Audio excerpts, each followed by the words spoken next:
my name is Mariah, and this is part 7 of 33, the story of my life and my diagnosis with bipolar disorder.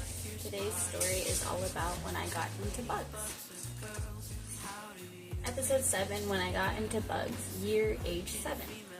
It started in the garden. Cucumbers, tomatoes, spiders in the corners of raised beds. I would sit for what felt like hours just watching the silk spin from their tiny bodies like magic coming out of nothing. I didn't think they were gross. I thought they were brilliant. Bugs were tiny aliens with rules I didn't understand but desperately wanted to. They didn't pretend, they didn't perform, they just were. One day, my dad brought home a praying mantis in a little plastic cage that he found at work. I named him Descartes, after the philosopher, because he thought, and therefore he was.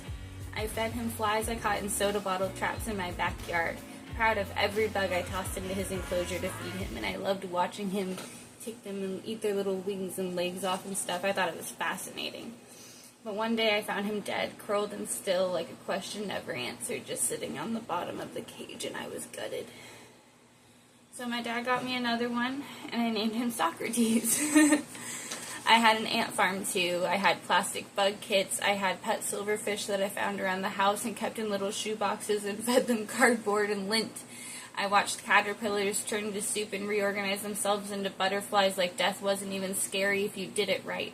I raced snails, I collected roly-polies, I painted a series of bug paintings in college that I'll show you soon. I made a giant 6-foot-tall self-portrait of myself as a scorpion. I obsessed over bug books. I have one right next to me now that I could pull out. I didn't want to be a princess, I wanted to be a bug witch.